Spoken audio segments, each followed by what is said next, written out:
one kick of the ball to take Rangers to Manchester. Rangers are coming! The Scots are heading for Manchester, and you know what? Manchester may not be big enough. Remember, it's all about the Rangers.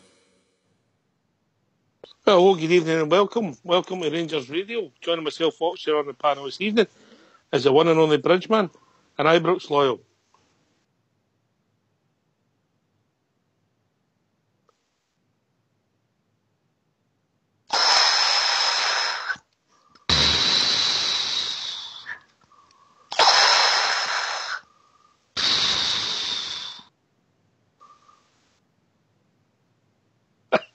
What flavour you got, Bridge? Oh, orange zing. I've got a zingy orange. I've got rhubarb and custard. What about you, Ibrox? Just, I'm a nice plain vanilla, man. Plain vanilla? Yeah, dancer. Yep. Wonder what Fox has got. I'm just vodka with a dash of coke, mate. That's it. Very good, Foxy. Very good, Foxy. So, is that you half a fags and on the vapes now, Fox? I'm considering that. That's quite a good contract the club have done, isn't it? By the way, can I just say a big good evening to you guys in the panel, a massive good evening to all the guys in the lobby, and to all the Rangers fans listening in all around the world. Good evening and welcome to Rangers Radio. How are you, Ibrox? I'm doing well, mate, doing well. How about yourselves? Aye, tip-top, mate, tip-top. Good stuff. 9 days we've had no news. One day we've got a match to talk about, none of the news comes out at once. Bridgeman, eh? Sounds about right, doesn't it? Sounds about right. Like buses, mate, like buses. Aye. Right, where do we That's the truth, start? Barry. Where do we start? I think we'll start with the business side and then we'll build up to the football. Is that all right with you, Bridge? Aye, go for it, pal. I know you're a figures man, Ibrox. You like all the facts and figures. He's a percentages man. Aye. So, look, if anybody feels that they want to join us to talk about what's happened in the business today, what's the number, Bridge? The number's 0141 356 1972. That's 1972. 1972 rather, in old money. Do you know the foreign people can't get through because they're dialing too many numbers now? Right. If anybody knows more about it than me, because obviously we've had the thing for the takeover panel, Mr. King, or a trust company, Mr. King's put the money aside. That's what it looks like to me. I've only read the statement, skipped through it briefly there about 8:45. And obviously we've had the 6-month accounts, Bridge, and that's also a statement for Dave King. So let's hear the statement for Dave King. If you don't mind going on mute, Ibrox, Bridge will give the statement. I've got this statement from Dave King regarding this supporters who were the takeover panel's ruling. Dave King has released the following statement. Supporters will be aware of the takeover panel's ruling last year that I, Dave King that is, must make an offer to the non-concert party minority shareholders of the Rangers International Football Club plc.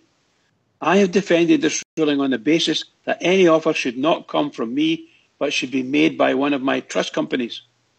The takeover panel has relented to my request, for which I am grateful. I confirm that it will be announced today that one of my trust companies will now proceed and shall within a short period make a fully funded offer in compliance with the normal requirements of the takeover panel. Shareholders should refer to the full text of what's being announced on the website. All right, if somebody wouldn't mind putting a link to that in the lobby, if anybody wants to read it, it's about 2 pages long, but the just it gives you a breakdown of some of the businesses involved, who percentage of shares of the concert party, and where the money's going to come from, what trust group. I think it's Laird Trust. I'm sure that you'll get all the details you want at Kerrydale Street. What will happen is Mr. King puts the money aside, then a letter goes to the shareholders, i.e. your house, my house, Bridge, etc. And they say, and I imagine it'll be a tick box exercise, yes or no, and you'll send it back, and I think the vast majority will be no. And that'll be the end of that, and we can move on, Ibrox. No, definitely, mate. I think you're 100% right in what you say there is. I would say the the vast majority, and I mean that, but the vast majority will turn around and say no. So it's just back to as we were, and it allows us to move on. Because let's be honest, it's a stupid thing. But the money's been put aside. He's doing the right thing, but it will be rejected, and then we can go back to normal. So, the end of something bridge and the start of another era, if you like, or do you think that'll be it, part done, dusted, Doris? Well, that takes away the court proceedings that there's been, and I would doubt very much if there's many people other than the sort of, what was that, Blue Holdings or something like that, Margarita Holdings, Blue Pitch Holdings and Margarita. Blue Pitch Holdings. Those two, maybe one of those two, maybe both. These are the type of companies that are holding maybe £1 million worth of shares at their present value, but they're going to lose money if they maybe just cash in, because they'll never get their money if they might think they'll never get their money. But other than that, they'll get their money, mate. They'll get their money. No, I'm saying. If they hold on, they need to hold on, but they need to hold on till the share price goes up and that. Because it's fine. I'm quite happy. I don't think there's very many Rangers fans who are holding shares are too bothered, to be honest. Some of them may say, well, is it going to water down the value of the shares? No, but no into that yet, Bridge.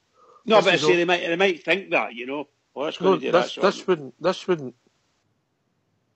This does nothing to the value of your shares. No, I know that part. I'm talking about the whole thing. The next move could dilute your shares. For instance, your £500 worth of shares might be worth £250, but if the share price doubles.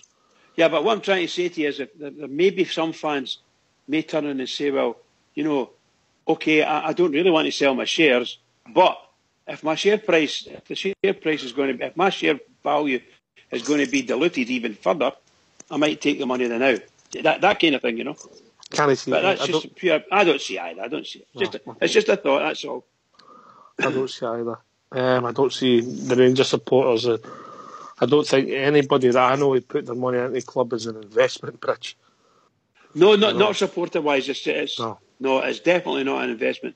There are groups who did put it in as an investment, but they're probably the ones that may suffer a wee bit, you know. There's no many of them left. But if they stick this, and if they don't sell their shares, it maybe show that they're happy to buy things are gone. So, if anybody wants to comment on that, the number's 0141 356 1972. You can join us at Skype at RangersRadio.online.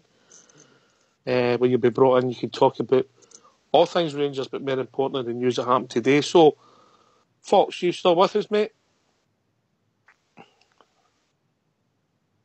I am, mate. Right, so, done. Money goes in the bank. Finished, we move on, and then the share rights, so the share issue will be sorted. That looks what it looks like to me, yeah. Aye, it sounds as though that's the last obstacle out the way for them, mate. And it'll be everything to the fore now. I think they'll push on with the share issue, and we've got lots of other deals coming up, so things are looking a wee bit better than they did a couple of days ago. All right. And then we had the news today, Ibrox, about the Vapor sponsorship, which isn't massive, it's not as that, but it's still more revenue into the club, and all good news. It is all good news, mate, and let's hope it continues. Once you get this road, it's a lot of good things coming in the next couple of months, and hopefully before the start of pre-season, we get our own full strip deal as it comes for the beginning of the brand new season as well, which will all help me. It's all good news, and that's where we want to keep it. And that'll be in the accounts. We'll mention that when we get the accounts. The 6-month accounts are out today as well. It's all happening today, Bridget. It surely is. It's unbelievable, isn't it? Just unbelievable. You know, so the vapouring contract, Fox, just another wee tick in the box, something else, another small revenue stream. Saves our money getting up in smoke, doesn't it? Aye, well, it will be a small amount, mate. It'll be enough to pay a couple of the youth players, I would think. I can't see it being anything decent. But every investment's always welcome.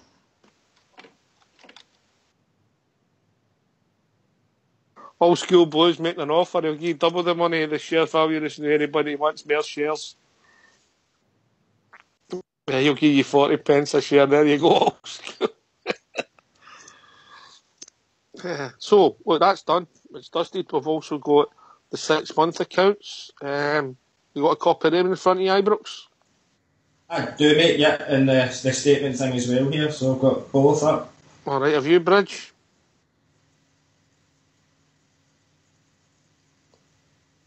Oh, we lost Bridge. I'm lost. I'm just going onto the website now to find it, pal. What have you been doing all day? I can't see you work. read it earlier on today. It's a bank holiday. You weren't working. All right, basically, our revenues went up by about 3.1 million, enhanced by attendances, increase in ticket and hospitality revenue, despite 2 fewer games, which is good. And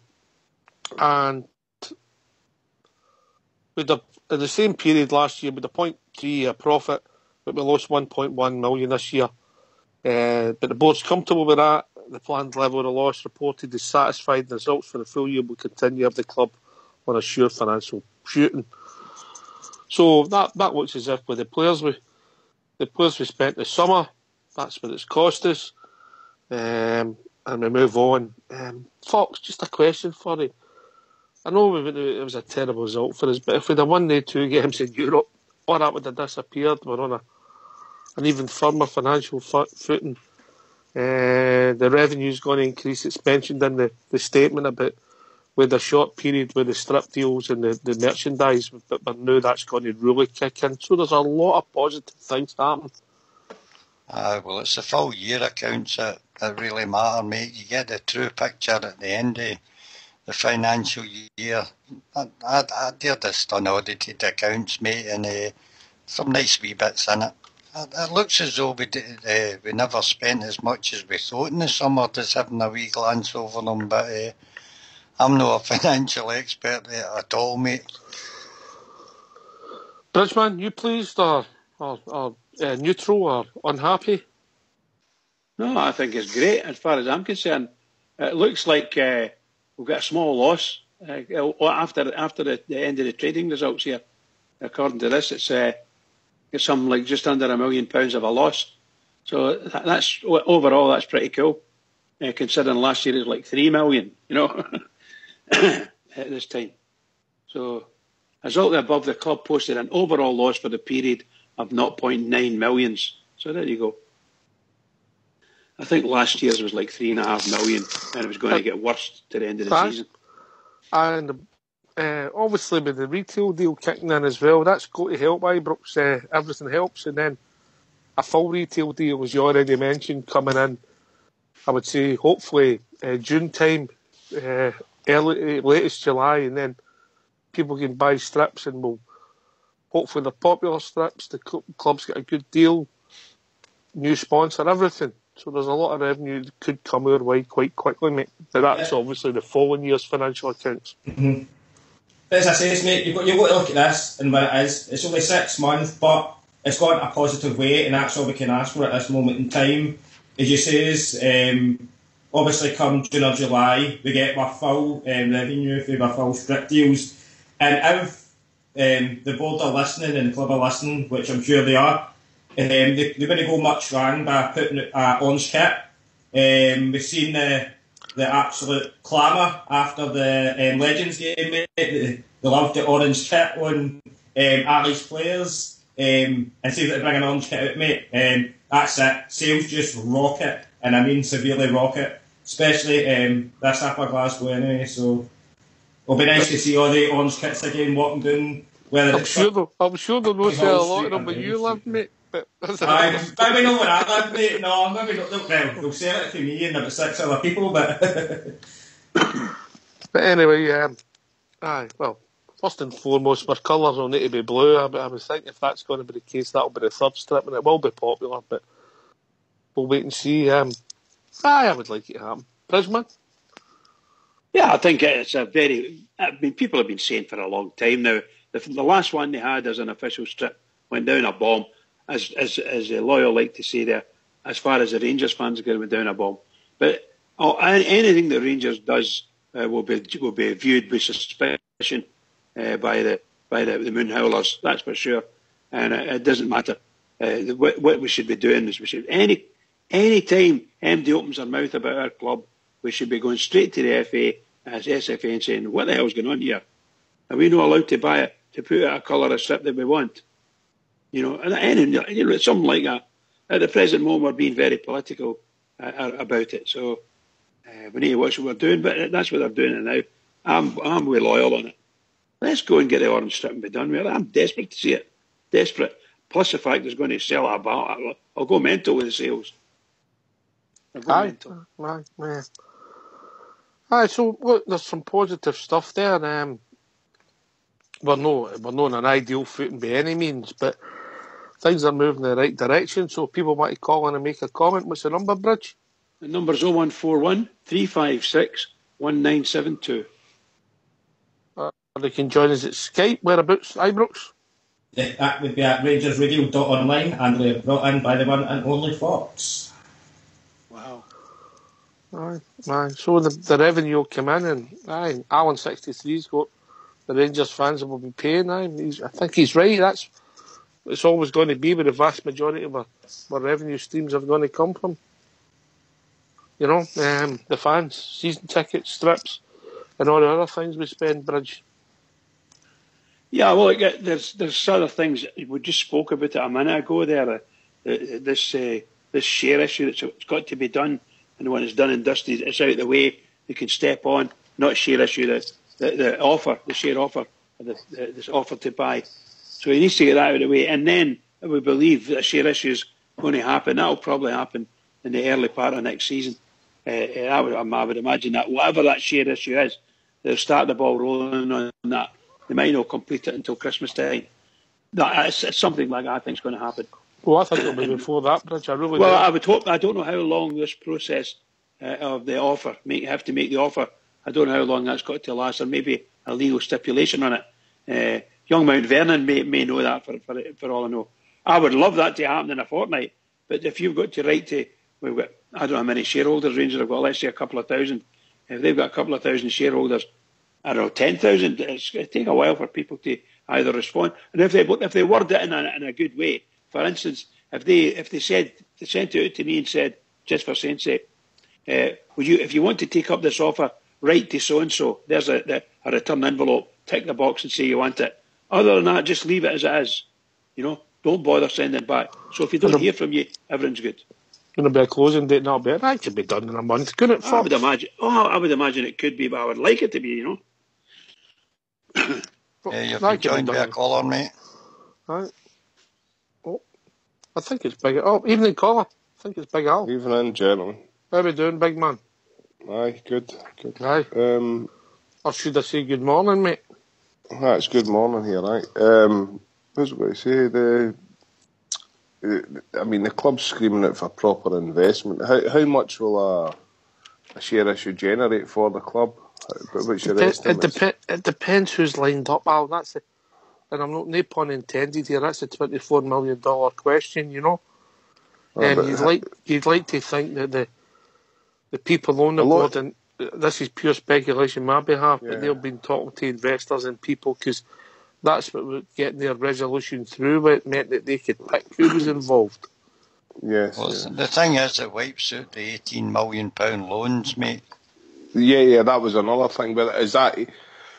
I'm no financially astute in regards to this, but for talking sake, if we make 20 million, we wipe out 18 million, are we only left with 2 million for the club? You know what I'm saying? They're converting the money that's gone, that's been invested into the club. They're converting that into shares for those people that have already put money in and helped us along the way. I don't know if I quite see it. That's not a share issue in that sense, right? A share issue would be every shareholder, But what they need to do, first of all, is they need to take those debts that we have, or a number of them, whatever value they are, and convert that to shares and pay the guys in the shares. And obviously, that's what I'm saying. Does that and then they'll target. Then they'll target people to say, we're going to have a share issue. Do you want to invest? And this is what it is. They might not come to the ordinary fans and ask them. They might not do that. As Oxlade said, they may in fact have a dozen or 2 dozen top-notch people who are wanting to put money in the Rangers, and that's it. That might be that. I actually do hope it's that, to be honest. I hope it's just a sugar daddy, one sugar daddy that can invest millions. Well, this is the intriguing thing. The papers and the press and the media and all that will be going absolutely radio rental. As soon as they go over all these court cases that King was involved in, once they have gone, they've got nothing. There are no more big sticks to beat us with. Do you know what I mean? It's the results of whatever we're going to do. Mm. It's just a major investment is what's required, for a lot of reasons, for the stadium, for the team, the area being about to make everything better inside the stadium for the fans. Maybe even, obviously, we're 150 years anniversaries coming up, and there's a lot of plans being mooted for that, and we've not had them announced yet, apart from the memorial garden for the 66. But maybe even, you never know, the capacity might be getting increased, and that gives you more revenue as well, going forward, of course. Going forward, yeah. But it's instantaneous revenue we need. We need somebody to be champing the door and batting our door down with 40 million, 30 million over the next 2 seasons. Kit sponsors, are we really going to see a great investment for that? I mean, you're talking like the teams in the English Premiership, we get 70, 80 million a year. Much are we realistically going to get for a kit sponsor? 3, 4 million? Aye, I think you might be realistic with your figures there, Al, and obviously it's when you compare it to the Premier League in England, it's buttons. I'm just, I didn't mean the money they're having use to pay their players because of that is, it's all relative, Yeah. There's nothing we can do from an expectation perspective. There's nothing we can do. As far as the Scottish League is, our league's concerned, the only place you're going to get cash in your hand for either, you're not going to get it from the telly deal that we have. The only place is what Celtic showed you. Is the only place you're going to get it is get into that Champions League and reach your group stages in some way. If you could do that, you're going to get 20 to 30 million pounds a year. Simple as that. Unfortunately for us. That's what they make every year, 20 to 30 million. For the Champions League revenue. I'm saying that's what they're making. That's for the whole thing. They get money from everywhere. The TV money and they get so much a point and so on and so forth. So much a win. They don't get much money out of that. No, but as we stand at the moment, say you have 3 million. How much is the sponsorship worth on the front of the top a year? Well, the moment. Well, for talking's sake, we get a new sponsor. I don't know how much is that worth. How much would you be able to sell that for?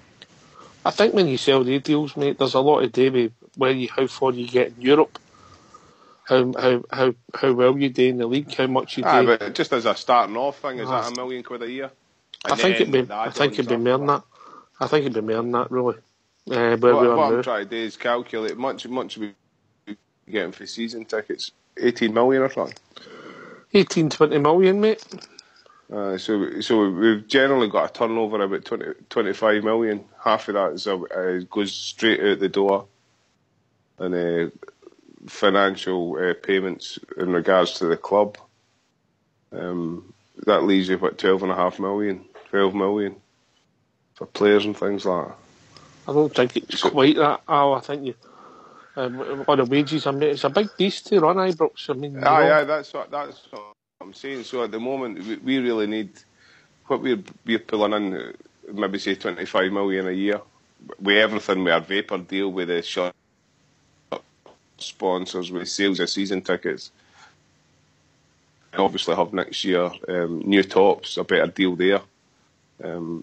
You need to have an investor that's, I would say, invest equally as much per year in regards to having that sugar daddy to take you up to that next level. Well, we're not there yet, but let's see where the board takes us in this journey. It's called the journey. We're, again, as we said, football-wise, we're at a crossroads. We're moving to a crossroads after part when we get the the offer done, and then we're moving into the shares rights and all the other things. So if we get that right, we move forward. We get it right on the park, we move forward, and that hopefully will start taking us back to the top where we belong in Scottish football. Fox. Well, there'll be still a wee bit of a road to go down, mate, but I don't think once they convert the shares, all I'm concerned about is the club no longer have any debts. The Three Bears and King will get the loans back in the shares, mate, so the club only owe MD apart from the small loan they took out against Close Brothers there, and I think that was taken out, mate, for you start the improvements round about the grounds and do things like that. So getting back to a level keel financially, and we then need to work hard to get better sponsorship to increase the money we can pay in players, but that takes the club, as I say, to a level playing field as far as I can see it. I think there'll be another share issue maybe next year again to hopefully boost us again. So we're on the right road. You happy, Ibrox? I know Big Al he's just at his bed, he's grumpy in the morning, you know. No, I'm not happy, mate. As Fox says, we're on the right roads. I've not heard you in a while, Ibrox. It's good to hear your voice, mate. Nice to hear you, mate. Good to hear your voice.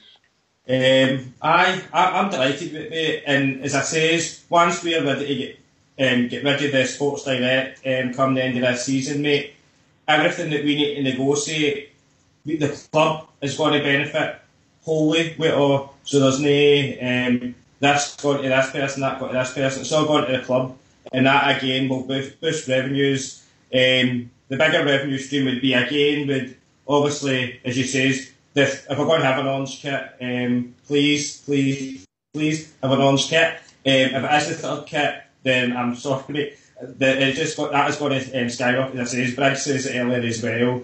It is going to skyrocket, mate. Everybody wants the orange kit. There's nothing untoward against it. We're not doing it to wind people up. We're doing it because your fans want it and your fans deserve it. So why not give it to them? I mean, how many do you think they'll sell realistic in the third? If we say that's the third choice kit, how many do you think they'll sell? I don't know. I'm not going to hold you the exact number. Roughly, give or take 10,000. How many? I would like to go up towards the 50+ mark. 50,000. Aye, is that small? Is that small? Is it? That would, if you make it £20 a strip, that's reasonable, Bridge. That's $1 million, isn't it? Well, it's not going to be 20. So when the 20 quid in with it, mate, when it be, I would imagine it would be, because remember we don't negotiate anywhere with Sports Direct. We're not going to the kit manufacturer and everybody else is still going to take their slice, mate. No, understand it, mate. Understand it. I just mean we don't have like a certain percentage going back to Sports Direct. Aye, I know. We were making buttons, but if you went from buttons to making 20 quid a tap, you'd be doing all right. Okay. You know, that'd be all right. On a third strip, make £1 million. Aye, okay, we'll go with that. How do you see it, Bridges? I think things are moving in the right direction. Hopefully, the board, it's the next step. Who they bring in, as Big Al's rightly alluded to, that's the job of what they've got to do. Yeah, well, we spoke a wee bit about it last night. We've touched on it a couple of times, but in reality, it's getting to the nitty-gritty now for Rangers. It's going to, as you like to say, the famous words, is they're going to stick or twist. So Mr. Murty is obviously sitting there wondering, I would imagine wondering, am I going to make it to the end of the season? Based on what Foxy was saying, there might be a chance that someone who a huge name, if Rangers get the chance to bring him in, they would bring him in now before the Celtic game, give everybody a boost and so on and so forth. And I can understand that logic. But Al said the same thing to a certain extent, but really and truly, it needs to be some name, wouldn't it? It would need to be some name to go with what we're trying to do. So if you ally a new manager with a big name, which most of the fans are all clamouring for at the moment, I believe, ally that with the share, let's get these court cases out of the way so we're not getting dragged through the courts all the time, and Rangers get their name off the front page, get them off the front page altogether and onto the back page. This is where we want to be. and only on the front page with mediators. Get them on the front page. No, get them on the front page only for good stuff. That's what I mean. Exactly. Get it only right for up a lot of them. Absolutely, yeah. But all I want is everything that comes out of Rangers should be, after we got this business done, should be only positive. Or nothing at all, you know. Or nothing at all. Right. So, Al, but as I keep saying, as I say, a crossroads of this journey, but I think you're spot on. It's who they bring in this next level to move us on. But at this interesting stage.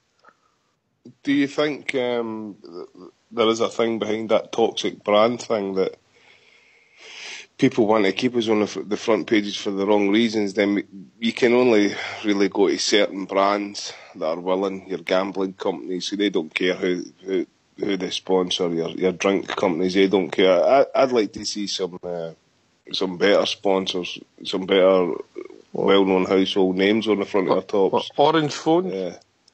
Where you go to go with the orange strip?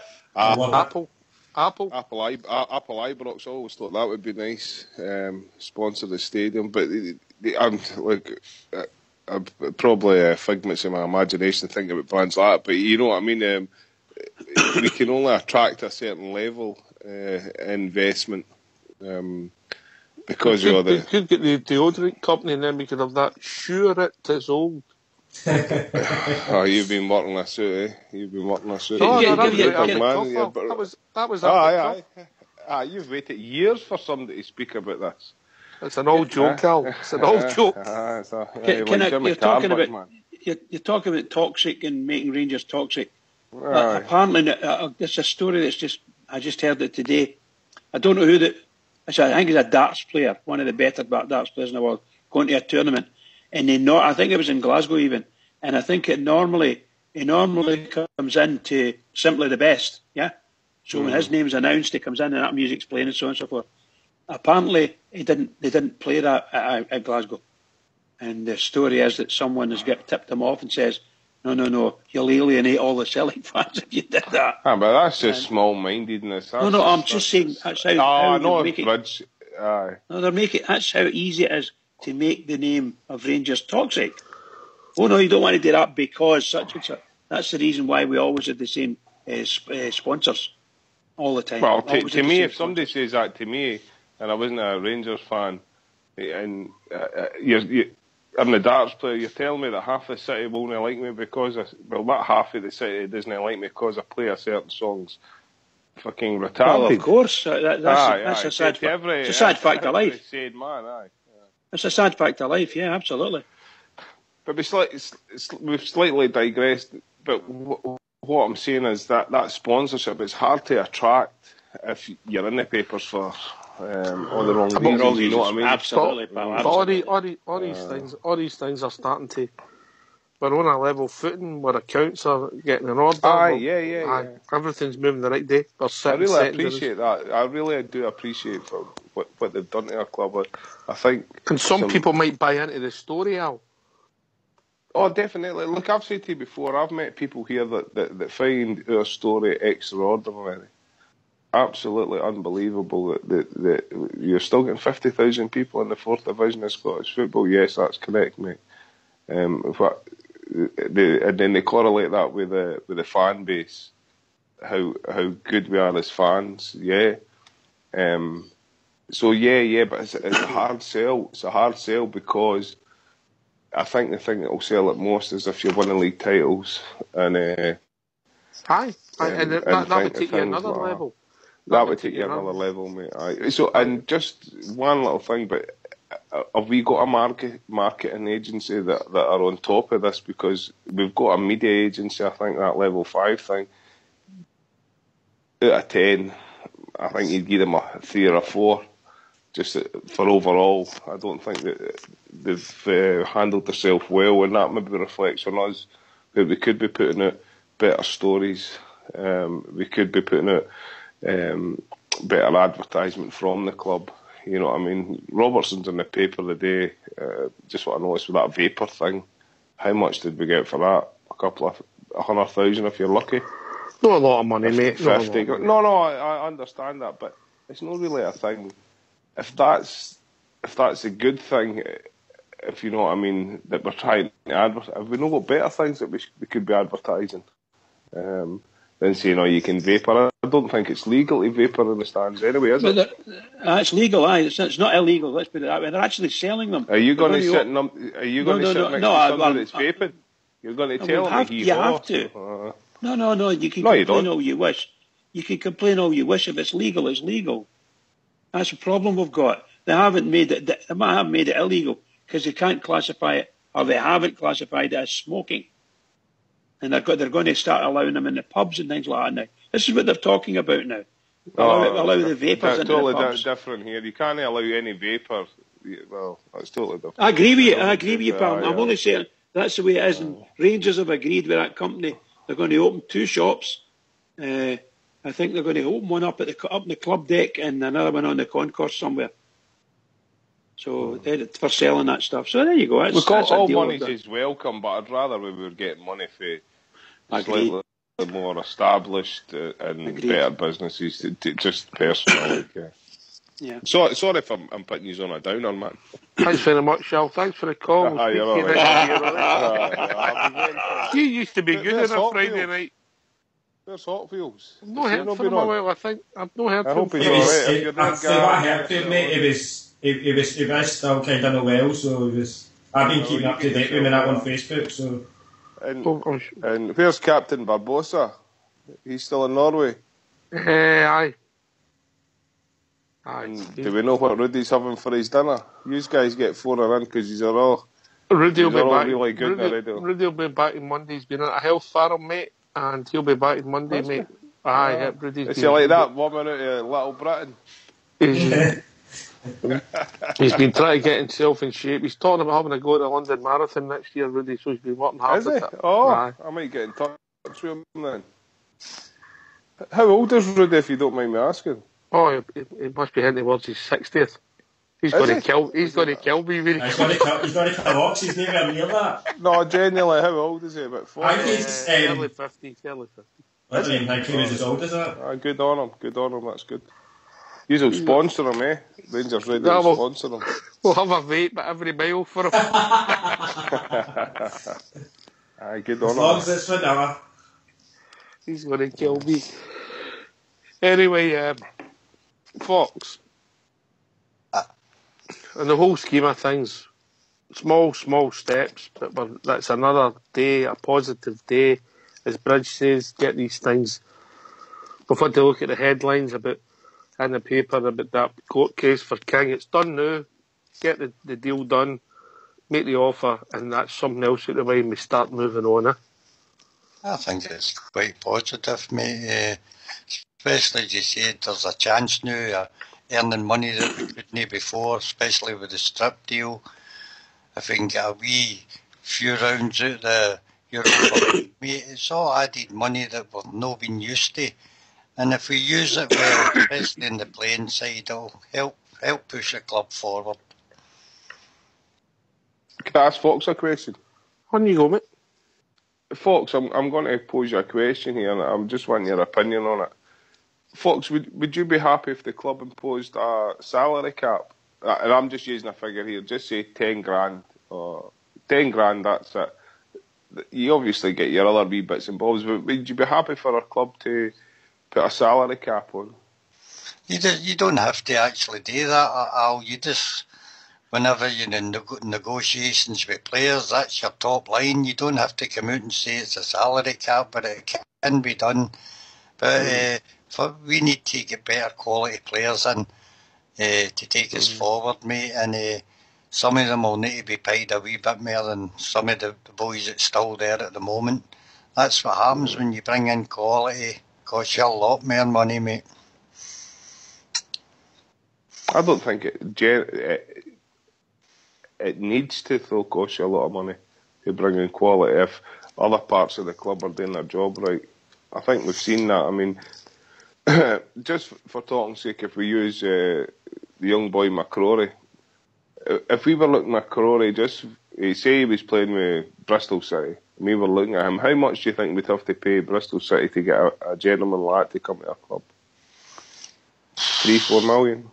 No, mate. I'll be honest. I mean, he's got a lot of potential in the boy, but I think you'd looking about. Sorry. If we were to be buying him for England now, at his age, the amount of games he's had, probably about $750,000, mate. I'm not saying he's going to be worth that in the future, but I think that's a fair estimate. Okay. But you know what I mean? But so $750,000 investment with a salary cap of say $10,000 for the young guy. That's quite a good investment on our side. Aye, there's players out there, mate. It's a case of the Mark Allen finding them and identifying them. I think people now starting to play out their contracts and become free agents. There's a higher level of player doing that now, mate, and you've got a chance of picking up somebody maybe like Jamie Murphy, if we'd have went in for him maybe in January next year, if nobody else had picked him up, and you pick him up in a pre-contract, you're saving a couple of mil right away, mate, you know. Much do you think Jamie Murphy's on a week? Well, I think it'll be. I think it'll have a 2 in it. Put it that way. I think it'll have a 2 in it. I would reckon it's a lot of dough, though. But all I'm thinking about $1 million a year. But it's a lot of dough for to be playing in Scotland. That's all I'm getting at. Aye, well, I'd agree with you, mate. You know what I mean? And that's where I think we fall down. I think we could save money on that side by identifying the talent, but also once our house is in order, you're coming to a stable club. You're coming to a club that will love you. You're coming to a fan base that will absolutely desire to see you play. And if you hit the ground running, you will become a hero. You'll have the adulation. You'll have all that. So you're selling the whole thing. But how much did we waste on Cranshaw? $2 million. $2 million. Big Hingway, Big Bruno. They players really weren't required, I don't think. You could have got a better player with just as much experience. I'll give you one. Clint Hill. Much was Clint Hill on? He wasn't on 20 grand, 25 grand or that, was he? I bet he wouldn't be far away. I bet he'd be in the teens anyway.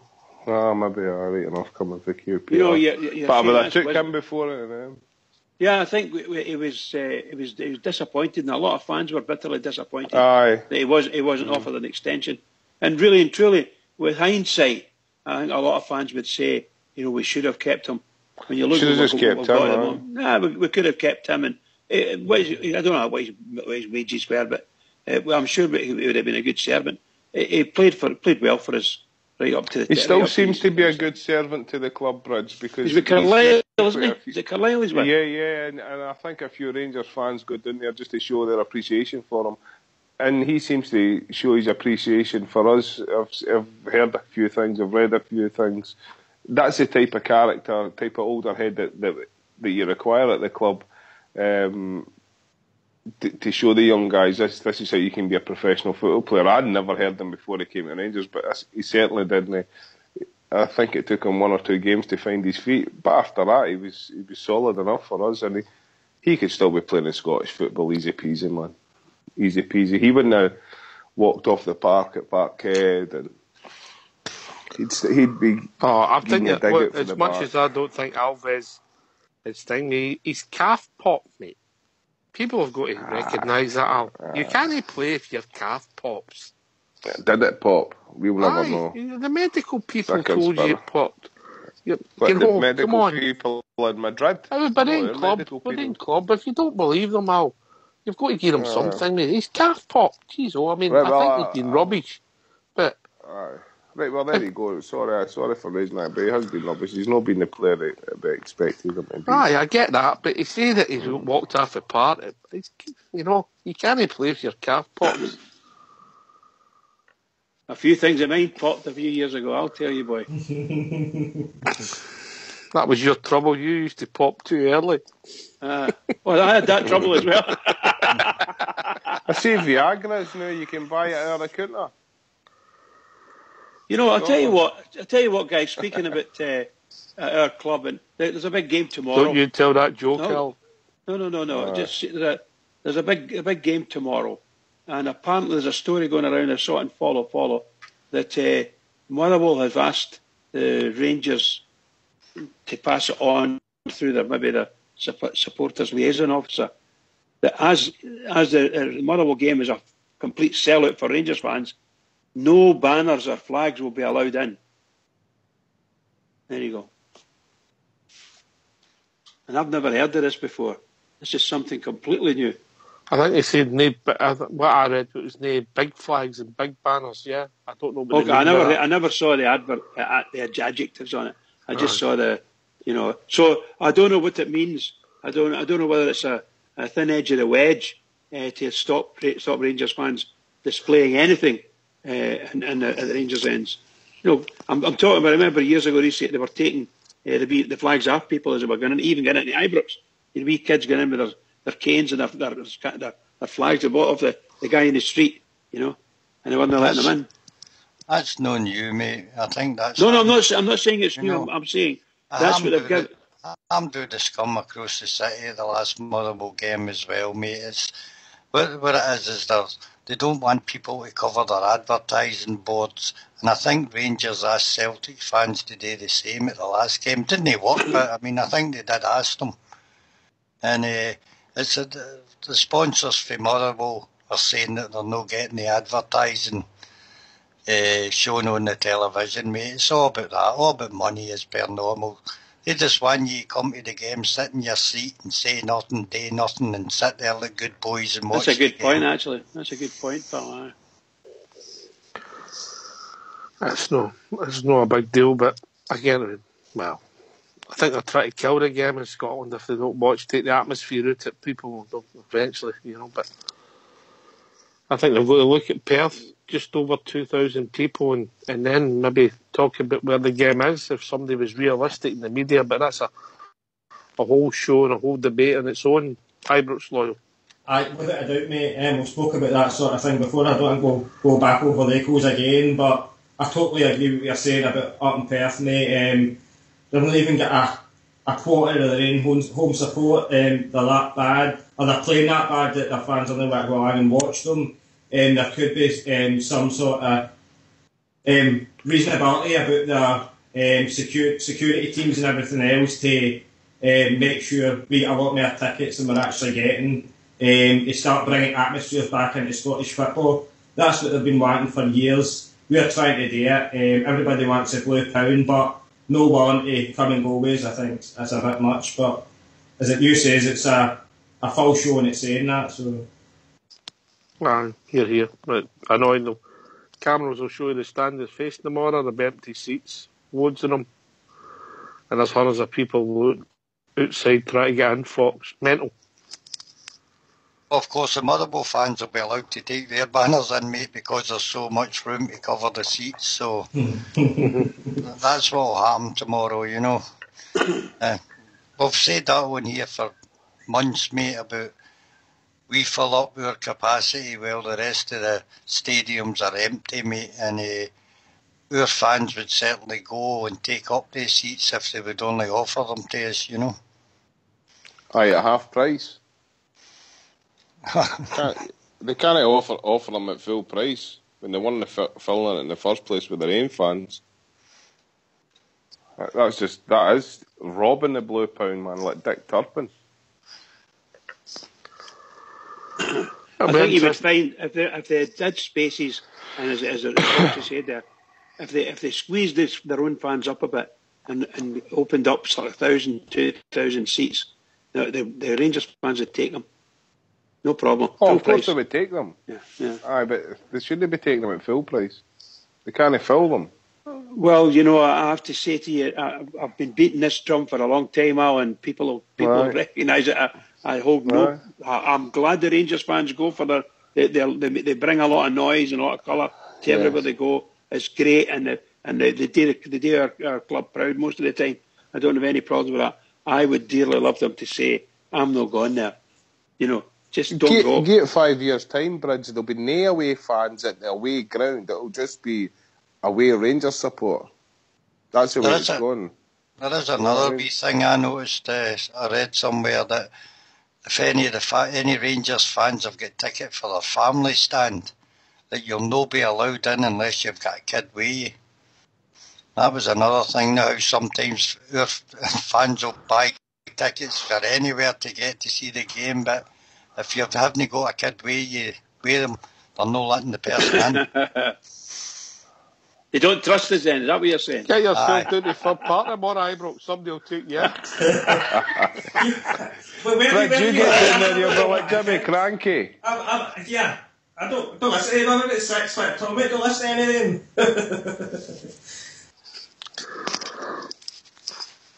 Brilliant. Absolutely brilliant, pal. Just a big boy, Ibrox, that's all. Aye. You still got a half on the bus? Where? Where the hell's a half on the bus? What's the hell is a half on the bus? I don't even know what that means. Well, you didn't pay for a full if you're a juvenile. Oh, no. Full price, mate. Full price. I might not be as tall, but I still look as old, so... Oh, no, you don't. You don't. Yeah, no, that's nice. That's nice of you. That's nice. Thank you very much, Bridge.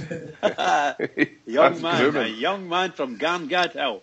No, Bridge. Oh, sorry, bud. Sorry. We're moving on to start talking about the game tomorrow. Obviously, we've started talking about third part. If we'd have won the last couple of games, it'd be a massive game tomorrow, but I still think it's a big game to try and get momentum. I think we need to win, and obviously we're going to hear from your manager after the tunes, but what's your thinking, Ibrox Loyal? Maybe. I know what Fox says on Wednesday night about obviously how tough tackling the Motherwell defence and midfield are, but I've just got a feeling, and it has been for most of the season, I see he's going up there and winning 3-1, and I see young Alfredo getting back among the goals, as I think Josh Windass will as well, so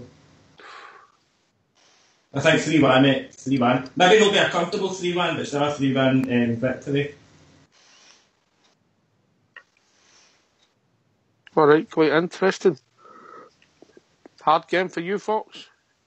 I think there'll only be a goal in it, mate. 1-0, 2-1. And I'm hoping it's for us.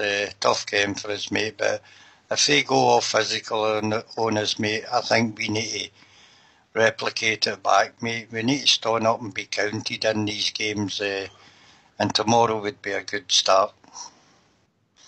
Be interesting to see the tactics tomorrow. I suppose we'll maybe hear something in the manager's interview after the break, you know. Aye. I think, Fox, even in that semi-final, where it turned out ultimately we were well beat the finish, but we should have the game out of sight before half time, we'd done enough chances. Well, this has been the thing all season.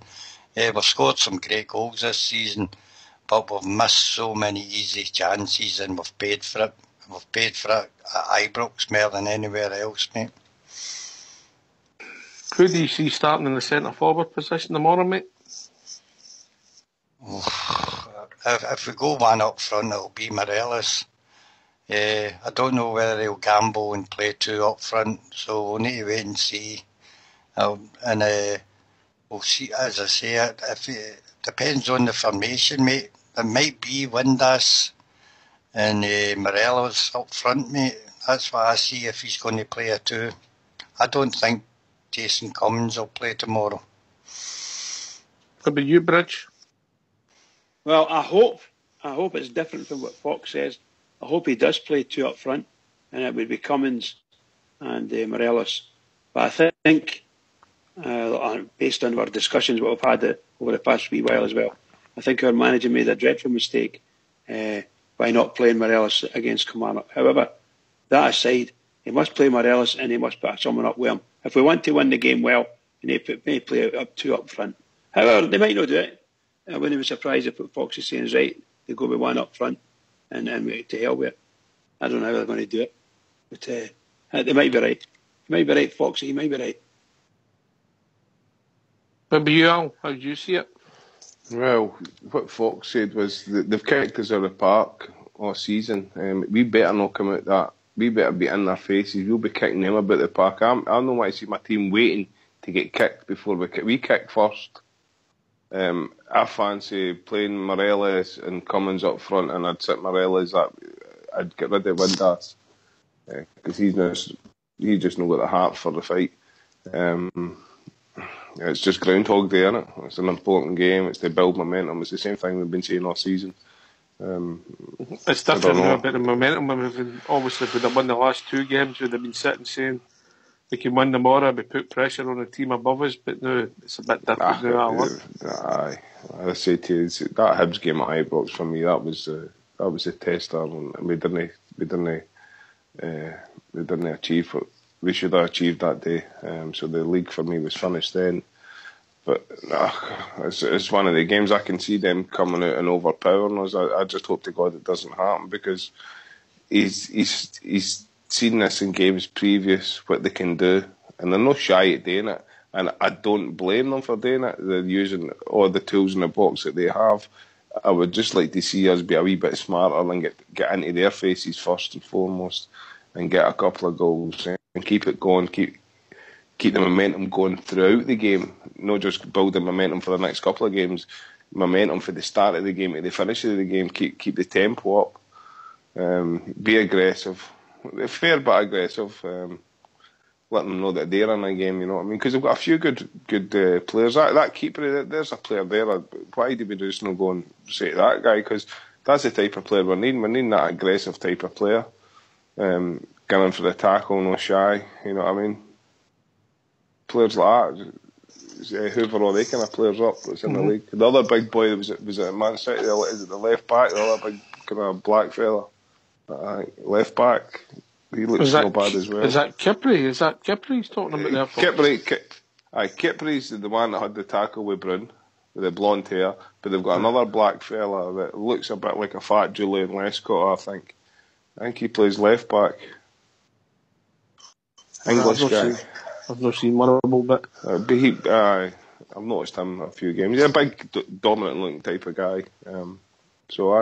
We need to get into their foot. We can't hang about and wait to see if they're going to kick us. We need to kick them first. The league's done, so start kicking people. Let's see who's got the heart for a fight. I don't. At the moment, with the players we've got in the park, we'll maybe hear for Graham Murray, but it's all about us moving the ball well, Fox. Moving the ball, keeping possession, that kind of braveness with the time we play, making the chances and putting the ball in the net. Fox? Saying that I want us to be a bit more aggressive, but what's more important is we get back to closing people down quickly. We need to work harder. And if we close them down and win the ball back quickly, we could beat them quite easily, but it'll be tough, mate. It'll be a tough game. Anyway, lads, if you don't mind going on mute, we'll hear for your Fox.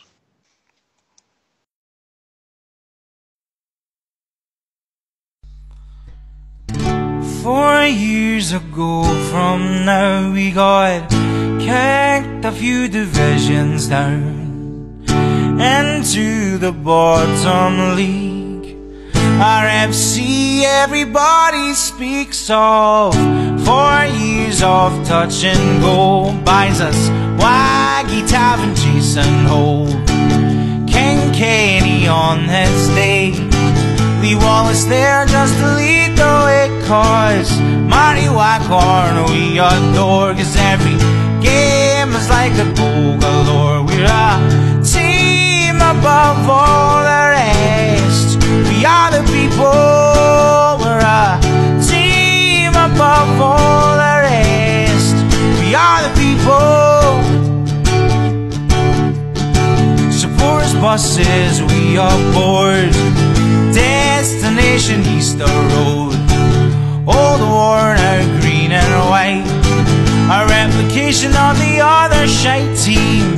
Big Stubbsy's wearing a frown, he's hanging with his head right down, cause he said he'd win the treble. What an arsehole, cause he said he'd win the treble.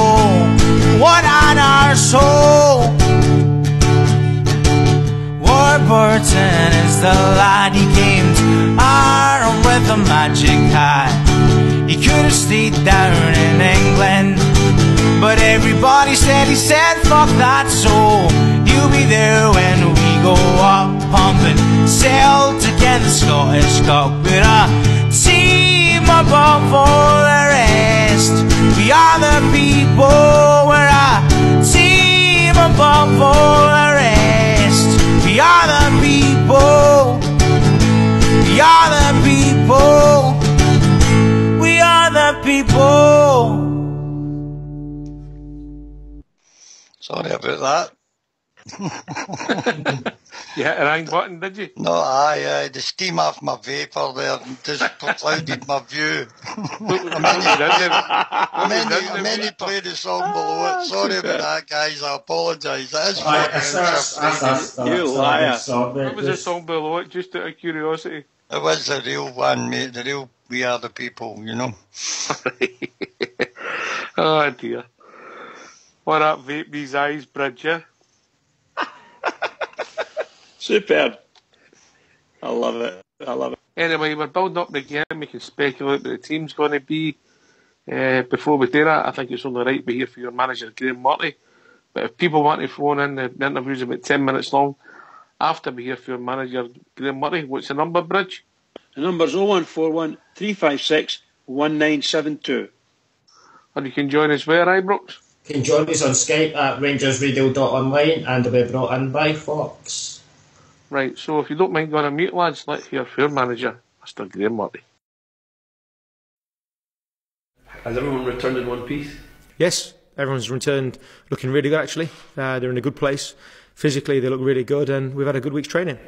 Before the break, you obviously had a couple of results that maybe set back the momentum that you had built up prior to the game with Celtic.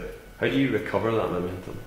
By going out and being excellent tomorrow, by making sure that we do things right and we actually have a positive mindset and a positive outlook, because we had, I believe it was 10 games in 40 days and we won 9 of them. Those things don't happen by accident. We've had 2 setbacks, but the measure of the team will be how you come back from it and how you approach the next game. We've always said that to the players. We will not be defined by one game. We won't allow ourselves and our season to be defined by one game. It's up to us to make sure we put a fantastic run between now and the end of the season, so we finish in the positions we want to be. In some respects, did the break come at a good time then? It did, because the place was a bit flat. Understandably so. It's never nice to lose a game, but the guys needed to get away to clear their headspace. The staff needed to get away, and we've come back really positively, and the guys who've been away on international duty have had good experiences for the most part, and everyone this week has looked as though they've really enjoyed each other's company, which is a positive. Over the course of the break, have you had any discussions at all about the summer or what happens beyond the end of this season? I mean, you may well have seen some of the quotes this week from one of your predecessors saying that you deserve to find out sooner rather than later about your future. Has that been addressed at all? Nope, not at all. I've just been getting on under the same premises before, that I'll be in charge until the end of the season, and I'll hear about it in due course, but I can't expend any energy going into the ifs and buts and maybes, because, to be perfectly honest, this job is all-consuming. It requires everything you have. So for me to go and look out with our group and out with the things I can control would be just detrimental to myself personally, and I believe detrimental to the staff and the players. Is it better for you though to have a decision made either way, just so you can start your planning for next season if it is indeed going to be? Plans have already started. Plans have already started whether I'm here or not. So the plans are bigger than one person. So it's not just as to whether I'm here or not. Plans have already started for pre-season, for recruitment, all the things that a top-class football team should be looking towards. Those processes are already in place. So I don't have to worry about my job, my position. I've said to you previously, really boringly, that it's not about me. It isn't. It's about making sure we move forward. I believe we are moving forward, but that decision as to whether it will be me taking the next step won't be for me to control. It'll be someone else, and I'll just wait as patiently as possible and make sure until that time I do as good a job as I can. Are you able to cope with uncertainty? I mean, you're able just to put it all to the background and carry on? It doesn't matter really, does it? That's the reality of the situation. I have to deal with it. And to be perfectly honest, I'm comfortable with that. Just move on and do a good job, as good a job as I can do, and be content with the job that you're doing. If the job I do is good enough, then I'll get a reward for it. If not, then we have to move forward. But I can't think about what's going to happen in the future. I have to make sure that this week gets planned properly and gets executed properly. And we've had a really, really good week. It's been a really positive week that I've really enjoyed being on the grass with the guys. Do you look at the next couple of games and the Scottish Cup and whatnot as a chance to, an opportunity to prove to the board that they can't not give you the job? Not at all. It's an opportunity for the players to go and win games. That's all it is. I've said to you before, it's not about my own status. It's not about me and my position. It's about the guys making sure they play to their maximum. If they play to their maximum, we've got an opportunity of winning every game. I think we've shown that throughout the season. We need to make sure we hit our highest standard, and the rest of it will take care of itself. Do you feel the added pressure on Motherwell game this week because of the last two results? No. There's pressure because you play for this club. There's pressure because we're a big club and we're expected to win games. We lost the last game, and it was a game where we were flat. We acknowledge that. But we've got a really good opportunity to go and get back on the horse, as it were, and go and get a really positive result and make sure that we get ourselves going back in the right direction. The last two results have let Aberdeen back into the race for second place. Do you see this Motherwell game as maybe a must-win, just to keep the pressure on Aberdeen, as it were? When you play for Rangers, when you manage Rangers, it says it really, really succinctly down the corridor that the rules have been set in place by the tradition and the history of the club, and it's just win. You have to win. Regardless of the game, we're expected to win. So it's not a must-win. That actually just comes with the territory of playing and managing Rangers. So you have to deal with that every single game we play. Other than that, there's no added extra pressure from outside. The pressure comes from within the group because we know we weren't at the right level last game. Opportunity comes because we've got an opportunity now to go and get ourselves back out to where we want to be. Suggestion the squad's looking a wee bit stronger this week. A few boys coming back. Yeah, it's been good. Graham Doran's completed a full training week. Ross McCrory's been back in training as well. So there's competition for places. People are snapping into challenge hungrily. Jordan Rossett has completed a really good week. He's in the squad for tomorrow, which is great news for Jordan and for everyone around the place, because he's had a hard time, but we're really, really delighted actually with the progress that he's made. So I've got some selection issues, which are always good for a manager to have.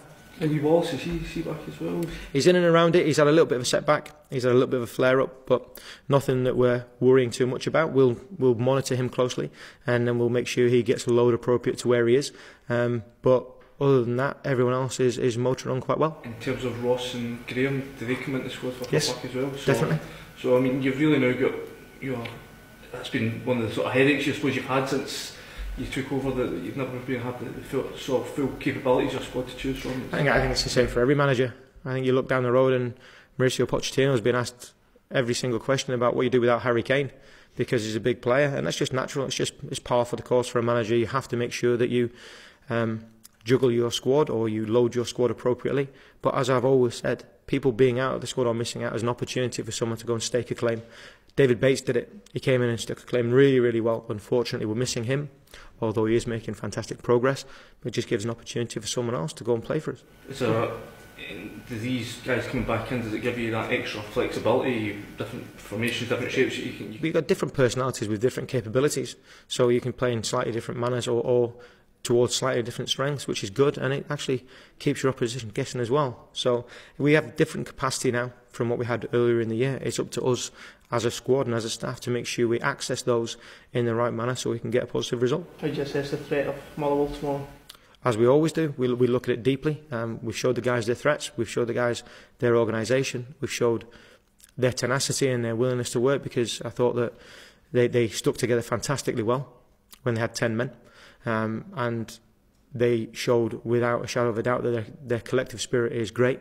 We have to make sure that we have enough of our spirit and our desire to match that, and then try and impose our pattern and our play upon them. But they won't be willing to just lie down and let us play. We have to go and earn the right to play, and the players know that. They've been made fully aware of that, so we're ready for the challenge, but we have to make sure that when we've matched that challenge, we still go and play our football as well. A lot's been made of the physicality that Motherwell show in your faces. I think League Cup semi-final was one.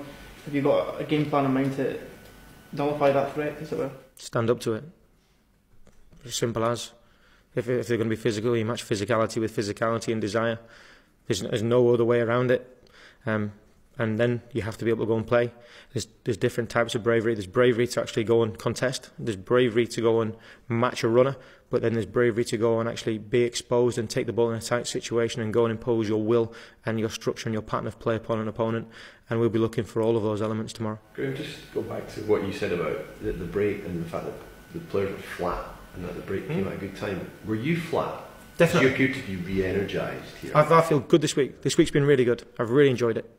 I've really enjoyed the energy from the players. I've really enjoyed their focus. But getting away from it, getting some headspace was good. Spending time with family for everyone, I believe, is a positive for us. And I think everyone's used it in the right manner and come back in with a really good mindset. So for me as a manager and as a person, it was important to get that time away.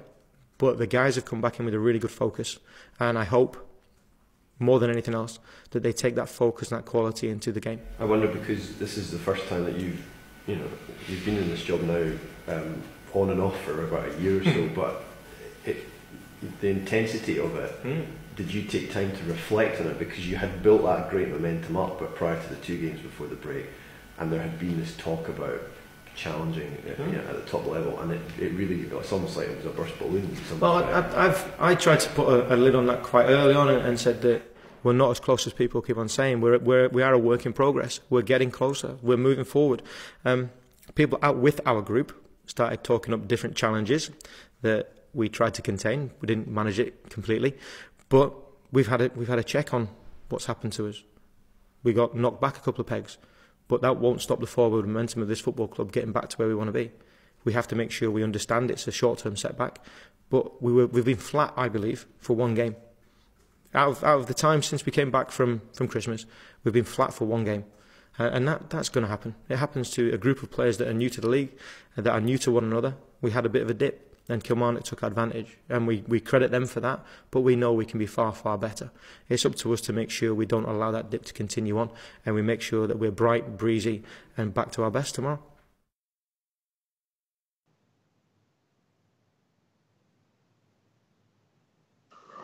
Thanks for that, folks. We all back?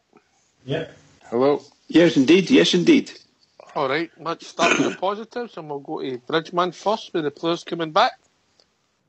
Yeah, it sounds as if everything's good, doesn't it? I think there's only the one, which is Lee Wallace, has not quite made it yet, and he's not going to be fully fit. I doubt very much if you'll see him for the rest of the season.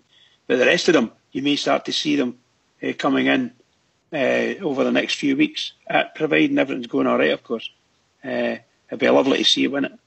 You get some of these guys get 20 minutes game. Some of them will be able to start a couple of games, But I have to say that the Vog, if they haven't seen it while they've been injured and seen as the rest of the team struggling, then there's something wrong with them. And what the manager's saying is they all know what they've got to do now. They've been told everything's there. It's up to them now. They've got to go out and do it. And tomorrow is a great time to start. Go out and do it. Very positive. I like what they say. I like what I had to say. Fox, did you think he intimated there could be starters in some injured players tomorrow? I think there's a possibility, mate, that 1 or 2 of them may start. I've got a funny feeling Ross McCrory may be one of them.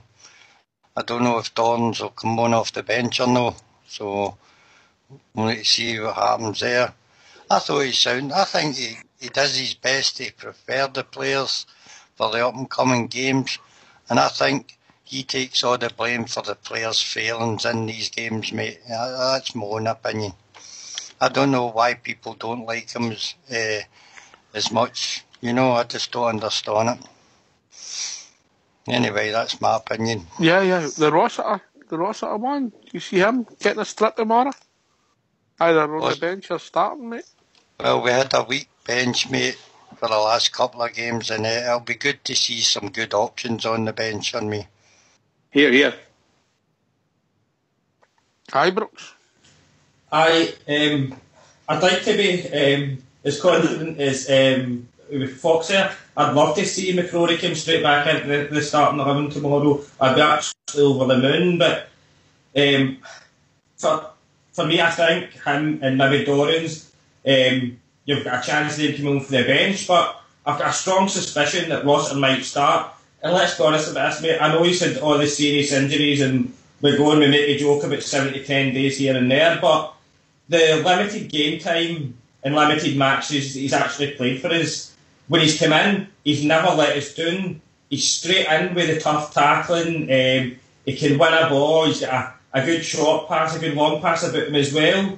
And he's determined, and he's got the audacity to toughen up in midfield. And you know, I'd be over the moon if even he was to start tomorrow. But if McCrory's fit and Renty came straight in, mate, you're not going to find anybody happier than me in that one. I've been joined by a caller, mate. John. Take a caller. Yep. Evening, caller. It's actually the Coop box. Oh, how we doing, Coop? How you doing, Coop? I've actually got a new Skype account. That's why it's maybe come up with the wrong thing, you know. Oh, did you get that for your Easter? Yeah. So it's a Coop. How we doing, Coop? Always great to hear from you, mate. I'm doing fine. How are you? All right? All right, mate. All right. What's on your mind, mate? No, I'm just glad that back to the football tomorrow. Really, you know. And we also. I mean, that last spot there, it's not so it has, you know. There was a time where I used to love watching Scotland and that, but see now, I can't even bother with it now, you know. So I'm just glad that we're back to the old league stuff tomorrow, and let's hope we get a wee victory out of it, you know. We were going to stop the show for 10 days, but Fox was inundated with people saying, you can't do that, I'll need to talk to the wife. No, I'm just that included you, Oxchair. No me, mate, no me. I'm just glad we're back playing again, you know, that's it, you know. Let's hope we get a wee result out of it. Aye. And what are you? Do you think any of the injured players will be playing tomorrow, mate? And what Mark Howland, Graham Murray intimated in his press conference? Personally, I don't think any will start. I think you might see maybe Dorns on the bench, maybe one other, but I don't think any will start. They can't be. I don't think they can be up to match fitness yet, you know. If they come off the bench maybe later on, then fair enough. But I can't say them starting, you know. Unfortunately, I think it'll be same as I think, you know. But the 4-3, the 4-2-3-1. Yeah. If it was up to me, I mean, let's make it simple. Why not just go 4-4-2? You know, just make it simple. You know, because the way our fullbacks push up, I mean, it's not really a 4-4-2. You know, there's the two fullbacks are pushing up in the wide and the wings anyway. You know, so I'd love to see Morelos and Cummings up front. No, a straight out and out two up front. That's what I want to see. But Who's your four in midfield, mate? I would probably have Candias, Goss, Docherty and Murphy. Is that's the conundrum for you, mate? Yes, that's stuff. I think I've had enough of him, you know. I know he scored a lot of goals and that, but that's put him on the bench, you know, and bring him off the bench maybe later on as well. I've had enough of him, you know. Was it the game against them at Ibrox? Not just that, just over the season really, Ox. That I must admit that did help to persuade me about him, you know. But I just like over the season he just put the work in that the rest of the players put in, you know. Go back to the Celtic game there. I mean, he scores a goal in 2 minutes, and you're saying to yourself, he's won a game today, you know. I never saw him after it, you know. No, so, and what a goal it was, I know. It was a terrific goal, don't get me wrong, it's a terrific goal, but for me, it's time to put him on the bench. I'm worried if he leaves the club. I'll let you in a wee secret. Not many people know this. Fox got a Josh Windass tattoo in his back. Can I ask you, Coop? This is only my opinion, right? Yeah. But see if Jason Cummins had joined us at the start of the season, had the goals and assists that Windass has, would you be praising him or wanting him shifted out? Just an honest question. Well, that's a hard question. I think the point of view Cummins, I think him and Windass are different players altogether. I think anyway. You know, Cummins is a goal scorer and that's it. I mean, if you want Cummins to start the game, he's got to play in a two. I mean, he showed that in the last game there. He can't play one up for it himself, just not good enough. Comparing both of them, I would tend to go with Cummins, I think, you know. Fair enough, mate.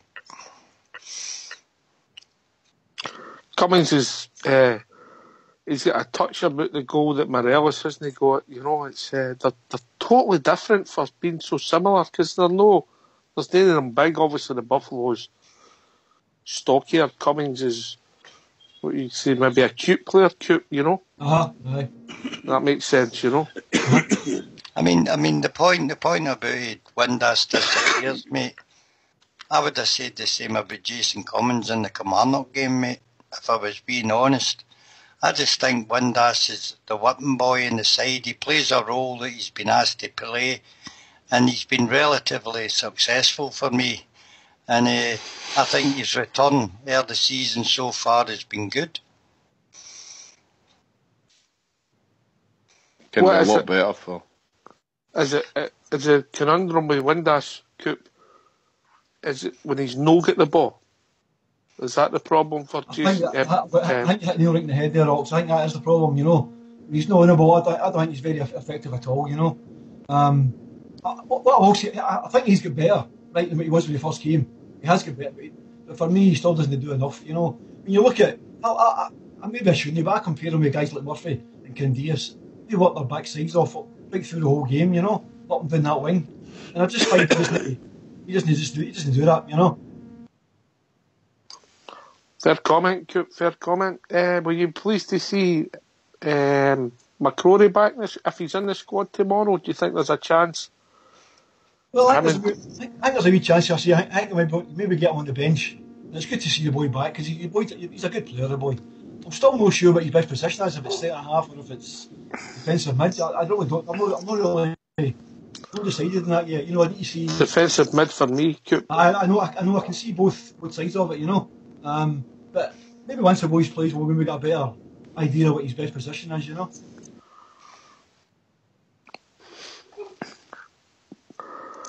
Do we need this momentum, Coop, or does it matter just getting players fit now and then hopefully in a couple of weeks' time we need to keep winning? This second place is important for you because I don't think we're going to. That's gone.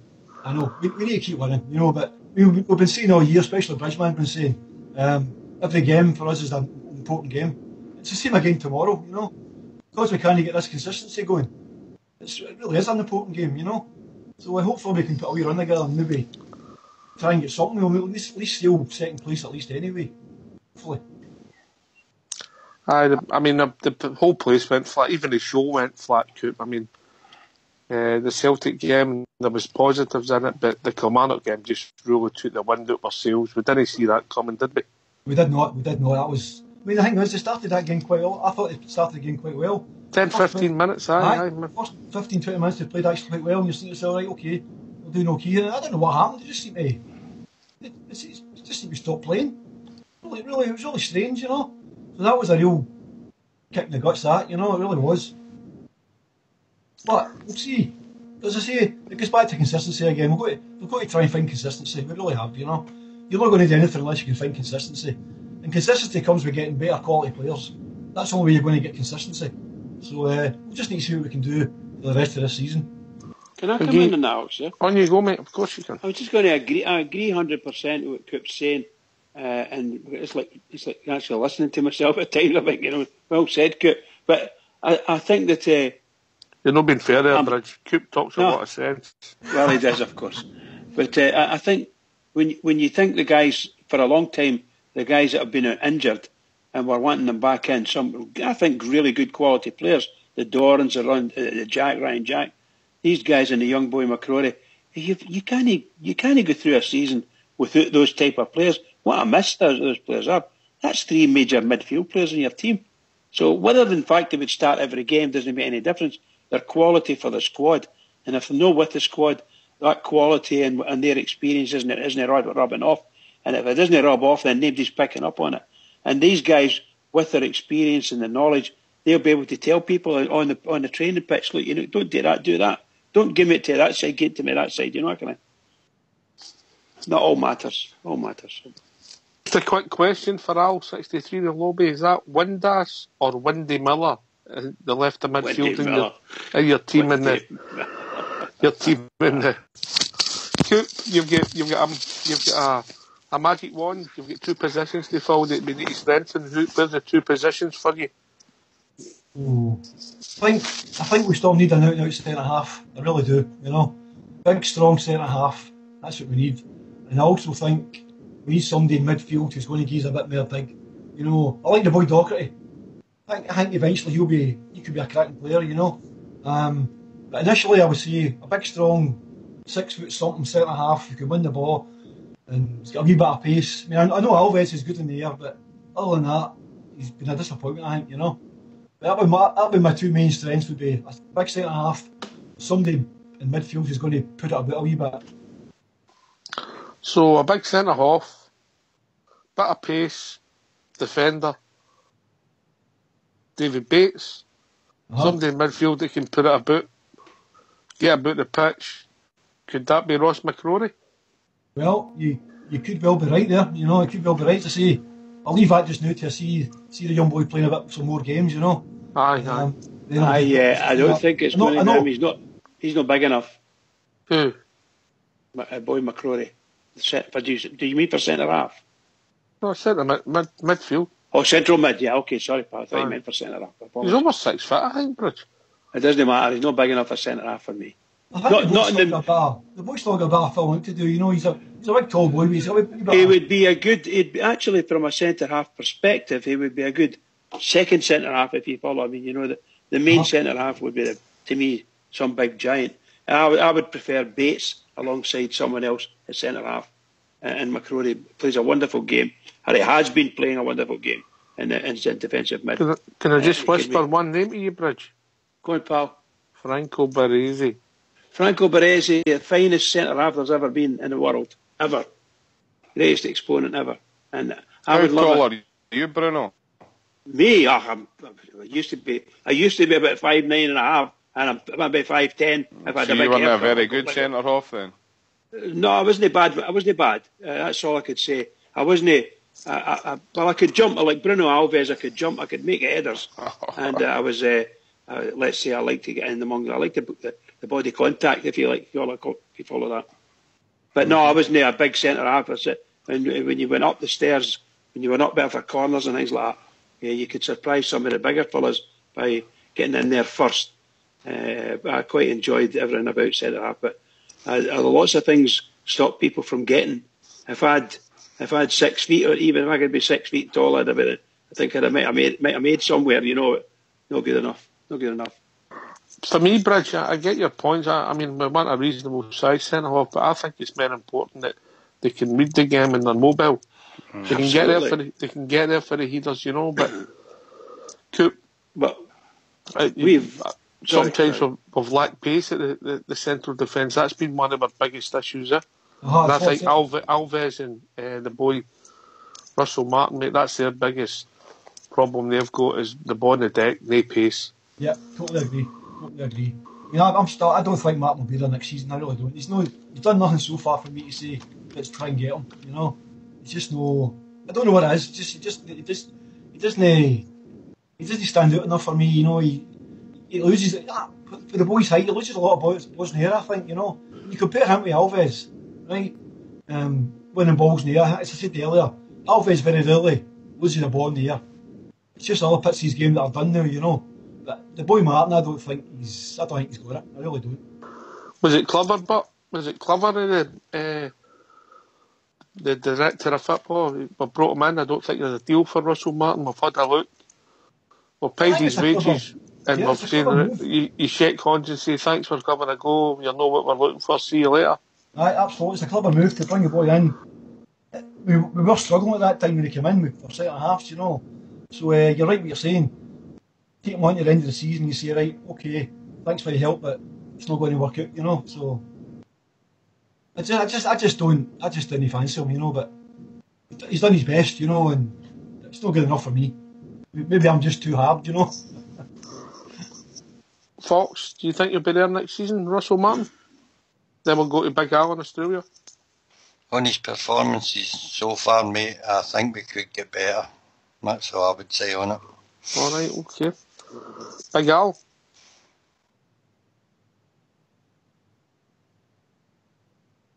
No. Hi, Brooks. Do you know, just as we were talking, Cook was saying about the tough tackling, combative midfielder. You couldn't. I know we've got the young boy McCrory, and he's absolutely fantastic for what we've seen him in that position. But just if any go wrong, help to backing him up would be the young boy. Well, no young boy now, no young boy anymore. Malumbu for Kilmarnock. He's obviously a free contract at the end of this season, mate. He's one of the 94 players who are out of contract in Scottish football come the end of the season. And it would be, even if he is, should be like not a bench player, but somebody there to back McCrory up should any other injuries come, touch wood they don't, but it's still something else that we need. And I kind of agree with Fox as well, just on one other thing, mate. Apart from what he did to Ryan Jack, we couldn't go wrong looking at the boy Keeper either, because he started to impress me a wee bit after watching the last couple of games as well. So. No, you've said that. What about the Russell Martin question? No, sorry, mate. Sorry, I know. Sorry, that one. No, definitely. I don't think he'll be here next season, mate. I think Rudy was right the night after the transfer window when he says that it's good to get these players in, have a look at them. If it doesn't work out, then you say thanks to them and then let them go somewhere else after that. All right, Coop, where do you stand in the manager situation? For me, I don't think he'll be there next year. I really don't. I don't think it would have mattered even if he wins the cup, or if he finishes second. I just don't think. I like Murty. I like the way he comes across at times, but I just don't think he's got what we need. I think what we need is a big, a top one. If we can afford a top manager, that'd be great. But I think more importantly, we need somebody that's got a bit of experience and knows when to make changes when changes should be made. But if it comes to it come the summer, we don't bring in a top manager, which I'm hoping for, then I don't see the point in changing it. I really don't. I know that sounds a bit strange, but what's the point in changing things again if you're not going to get a top manager in? So I would like to see us. We spent a lot of money last year on players. Well, that money is going to be available again this year. Hopefully it will be. If it is, then I'd like to see that money going towards bringing in a top manager, because I don't think Mr. Murty's got it. Do you know, I'm purely guessing here, mate. I think Mr. Murty knows exactly what's happening and isn't fazed by it. Well, funnily enough, I think that as well, Oxshire. I think he does know that he's not going to be there, but obviously he can't say that, but I agree with you. I think he does know he's not going to be there. Now, whether he'll go back to his old job, I don't know. Or whether they bring a manager in and he's going to keep him as his assistant. But a lot of times when you bring these managers in, you want to bring in the right people. So we'll see what happens. But I think he knows. I think he knows what's happening. Right. What about yourself, Bridge? You just the way he's so calm. He comes across so well for me. I do think he's very realistic, and when people speak to him, obviously they're trying to paint him into a corner there. By the way, in other words, I think they were saying to him, the word on the street is that you're gone, as if he didn't know that could happen anyway. So I think he's level-headed, and I think if he stayed at Rangers for another 2 years, which I don't think, based on the discussions that we're having, I don't think we can afford to keep him for another 2 years and train him up.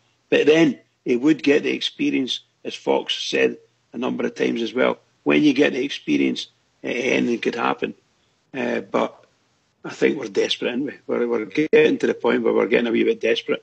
So we're needing something to happen. Either he manages to bring the whole lot together, or I'm afraid we're going to have to get someone else. And I think that's the way it's going to go. Good luck to the guy. I love the way he speaks, and he doesn't. Well, if I say I love the way he speaks, sometimes I wish he wouldn't say so much. He's very open, and he gives a lot, And I suppose that's why the press like him, All right, Coop, it's 2 weeks' time. Everybody's fit by Ryan Jack. What's your team, mate? There's a question. This is how you get the big money. I wish. What I think now. I don't think it'll change that much, to be honest with you. I really don't, All right. I think it'll be. I just think it'll be the same, because I think the players that are coming back, I still don't think they'll be fit enough to play in that game. I really don't, So I think it's going to be, as I said earlier on, just like for like as we have been the last few months, So I can't see it changing that much at all. I really can't. Unless you might change tactics, which might force them to change the players playing that particular day. But personally, myself, I can't see it changing much at all. All right, same question to you, Fox. until you know the tactics the manager's going to play. If it was going to be the 4-2-3-1, it's up to you, mate. You're in charge. You're the man. You're there. Well, the goalkeeper, the two fullbacks will be as normal. Take it Alves and probably Martin will start. Everybody's fit. Everybody's fit. Bates is fit. Oh, if everybody's fit, oh God. You need to come back to me and I'll give you a team. Only got 20 minutes. Ibrox. Yeah. Wes, Tavernier, Alves, Martin, DJ.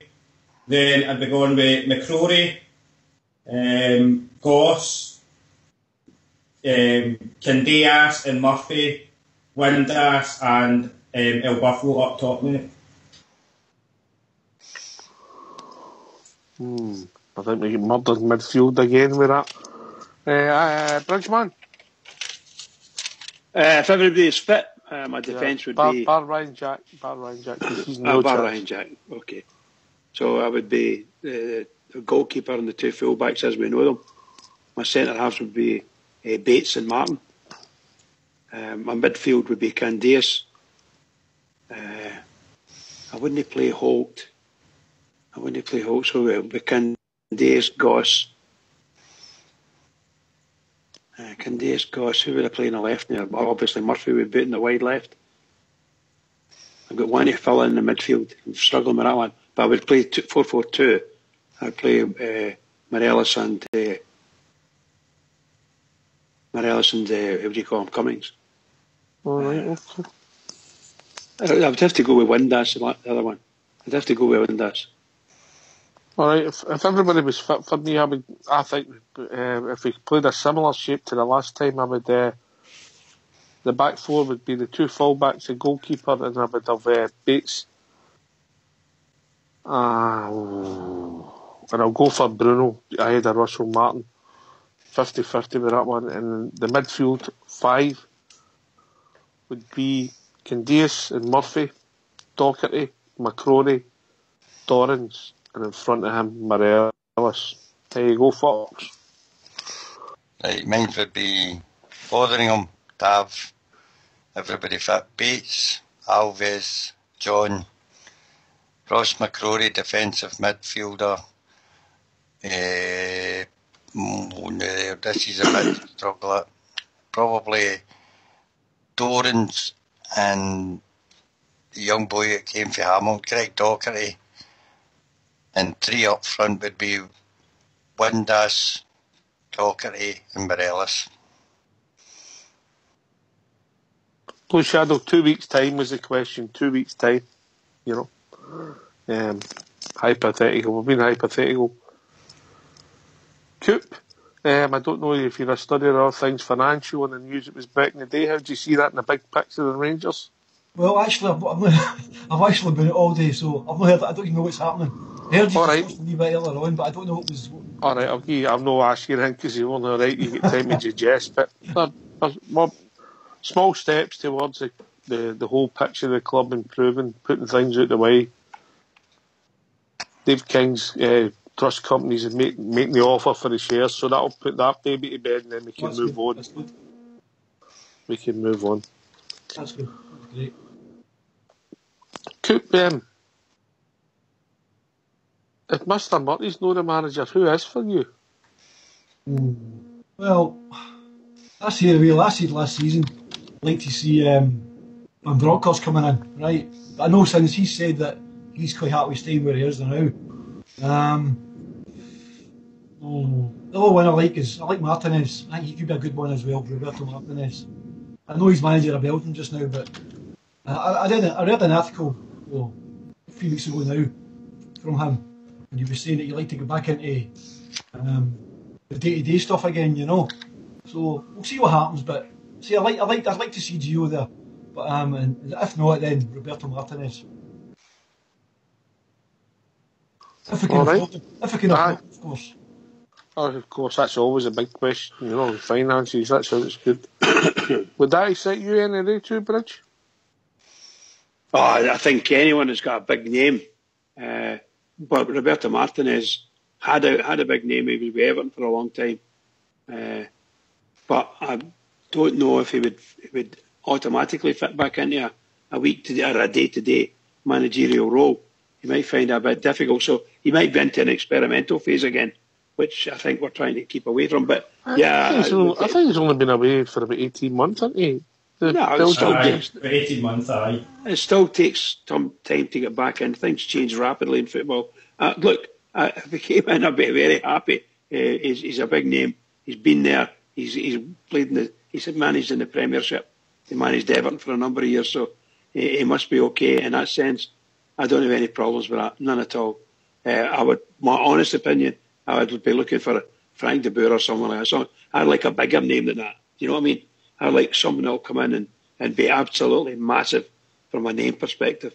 And you don't get much bigger than him. He's been one of the finest players in the world through his career. Superb. Bring his brother as well, please. Get him again, folks. Absolutely. I don't know who I'd pick as manager, mate. Honestly, don't. All the ones I've heard the names the last couple of months, mate. I still like him at Cardiff, mate. I know he's an old. Neil Warnock, mate. Won the day again, 3-1. I just think he's a great organiser of sides, mate. And I think we need to make ourselves hard to beat as well as good at going forward. And I think he fits the bill for me. What about you, Mr. Soccer, Ibrox? It'd only be one or two for me, and I'm kind of on space tonight. So one is going to be Mr. Van Bronckhorst. The other one, along with Bridge, is Frank de Boer, mate. Only one of the two would certainly satisfy me. I believe you just want to put in this orange strip, didn't you? you get my meaning, mate. That's what I'm saying. So I'm in an on tray tonight, so. But no. Be all serious enough is with the two of them as well. I think the two of them would be able to come in and do a smashing job at their club and then be automatically loved by the fans, mate. And as long as they're winning games and organising correctly and doing things the right way, they'll be heroes at this club. Know that they'll know already, but we're back in. Because Frank de Boer blotted his copybook a bit. 7 games, Crystal Palace, no goal, sacked. I think that was a farce. The whole Crystal Palace scenario before the manager that came in not that long ago was just a complete and utter farce. Because, let's be honest, what was the manager that came in just after Frank de Boer again? Roy Hodgson. Roy Hodgson. He had a pretty horrible start as well, near enough, as bad, but they kept him on. So I think that club is just a complete and utter farce, if I'm being honest, mate. So he's better off away with him. It'll give him time to refresh his batteries, recharge, and come back to us. Should he come to us next season and get a head start to us getting number 55. So. Coop, is Roy Hodgson showed he's a better manager than Frank de Boer? Well, I suppose if you look at his time at the club, then I suppose you've got to say yes, he has. You know, it's hard to say no, he hasn't. I don't know what happened with de Boer there. It just sort of fell apart, didn't it, really? I think the players didn't buy into it. The players never bought into it. Possibly that was, maybe Hudson's got a good view with the players, you know, and things across a lot easier than maybe de Boer could. I don't know, but it seemed it was a strange short time he was there, you know, and I thought he'd have done quite well there, but obviously shows you what I know about football, you know. It was all pressure, Coop. It was all pressure. That guy walked into a maelstrom. That's what happened with him. He walked in there and the whole club was in chaos, absolute chaos. And they brought Roy in, and Roy absolutely settled everything down because he doesn't panic. You know, he's an old head and he's ex-England international, so he's got a lot of respect from the press, the media in general, and from the rest of the football community. And he's done very well with them. They're not a great club at the moment. They were terrible when de Boer was there, and I'm afraid he didn't show himself up to be good under his conditions. I think that's what happened to him. Do you think we're a bit quick in thinking the managers at the level of Gio, mate? Do you think we need somebody like a Warnock for a couple of years to get us on a good stable footing, mate, getting the right players in for defence, etc., before we go for somebody who's more adventurous and attacking. That's a good point, Fox. I don't disagree with you, mate. I think it could be a British manager next, but who's doing the typing? I know my money's One of the going. one of the things we've got to remember is the pressure is beginning to really mount on the Rangers. The Rangers fans and everybody else that sees it, but mostly the Rangers fans, they're seeing this gap, this target of stopping the 10 in a row, you know, and they don't see us getting any better. And if we are going to mess around, continuously mess around with changing managers, can he build a team, and can he get the momentum, can he maintain momentum, and so on and so forth, then the pressure's going to mount and mount and mount in our club. And we need to either ditch the idea that we're going to go for 10 in a row, we're going for 55, call it what you like. We need to ditch all that and set ourselves down and just try and build a squad and a team up. And I don't think the fans will go for that either. Do you follow what I mean? So we're in a really cruel situation for our club, that we've come a long way, but I've said this before, we're always a couple short, aren't we? Always seem to be a couple. There's no a couple of players, it's a couple of weeks short, a couple of games short, and this time it might be a couple of seasons short. Do you see us, can we continue as we are now with the same manager and the same squad and win the league next season? I doubt it. But Fox wasn't saying that. What he was saying is, if you get somebody, if you like a traditional, say, British, Scottish, or I know there's no any obvious candidates, he stabilises ship, challenges, maybe even wins the league because he tightens your defence up.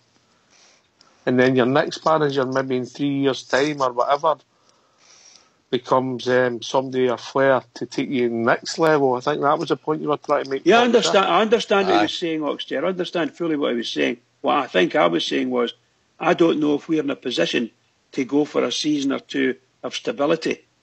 I mean, it's been mooted on here tonight that, if we get, people say if we get second or third, then it's not the end of the world. We're still in Europe. You know what I mean?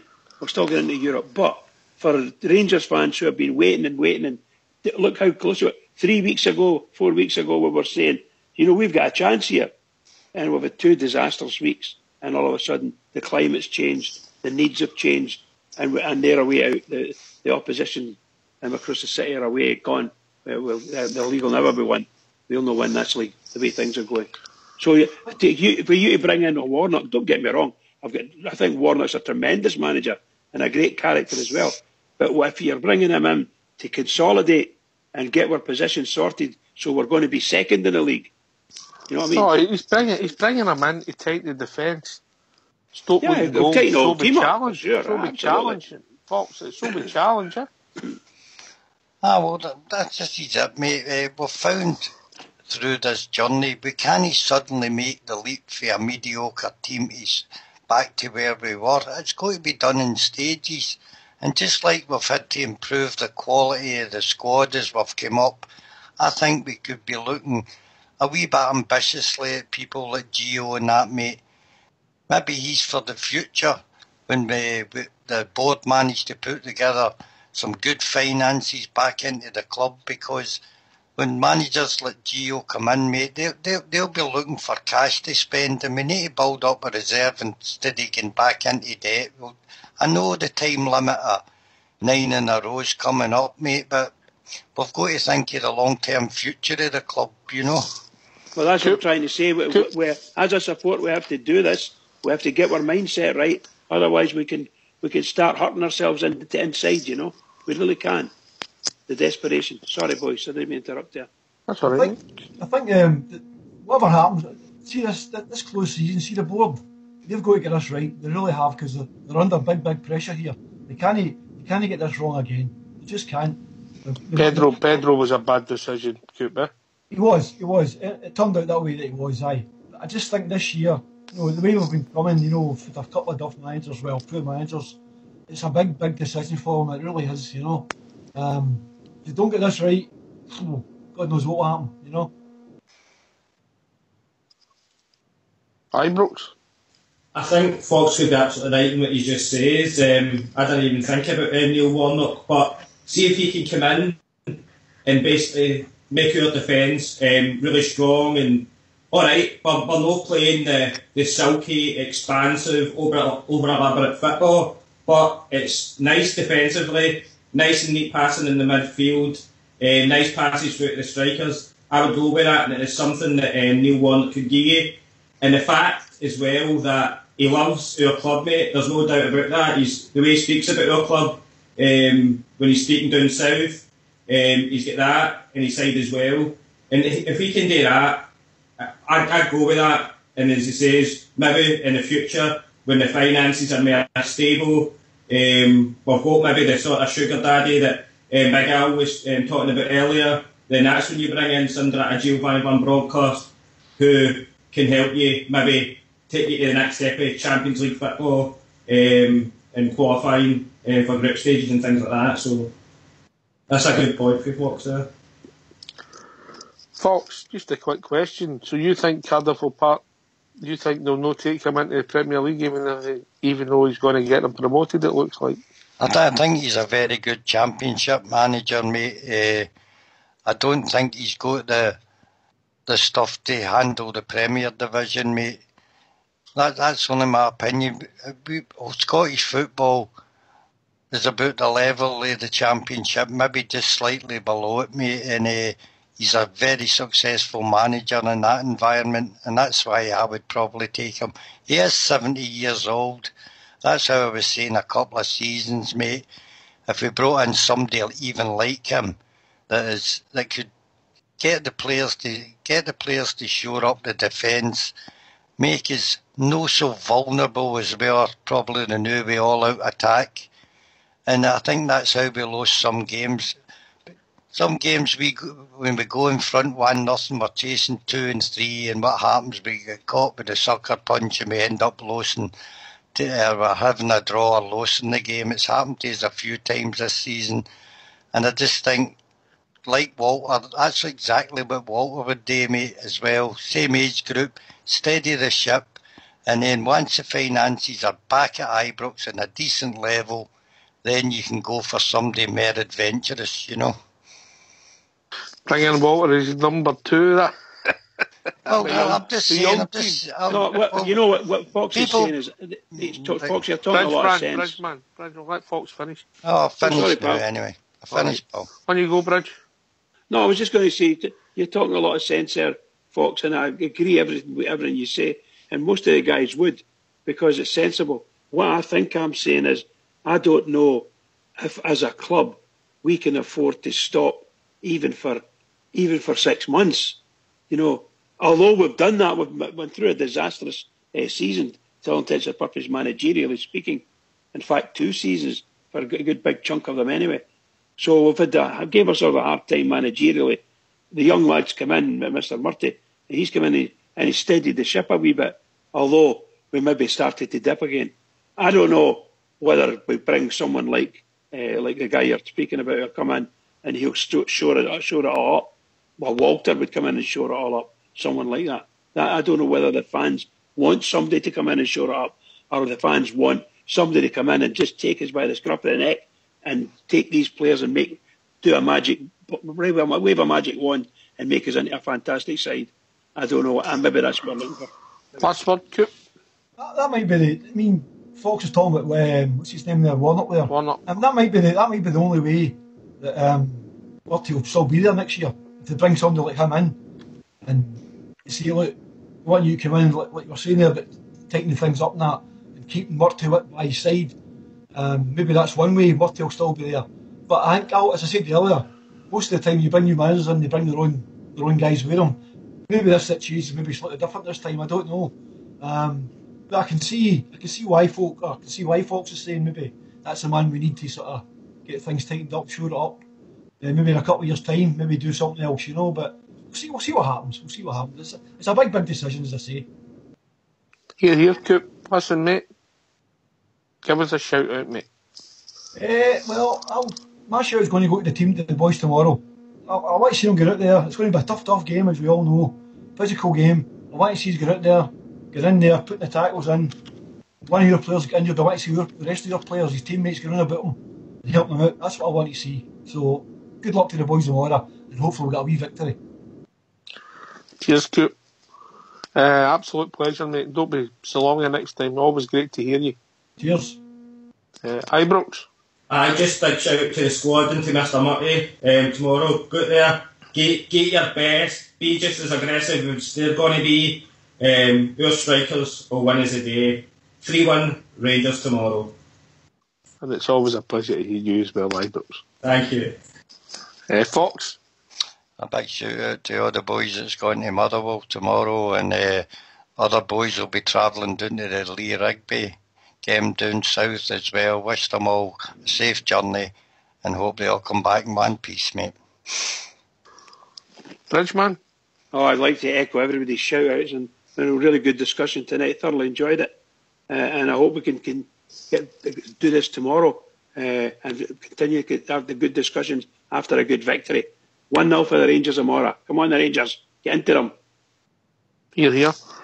Hope you're right. It's been a good evening tonight. Big Al for Australia, the Coop. Special shout out to them for taking the time to call in. Ibrox Loyal for joining us again on the panel.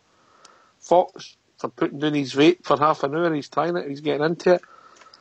And the one and only Bridgeman. This has been Rangers Radio. We'll be back tomorrow at 11:30 with a pre-match show talking about all things Rangers. Take it away, the Fox.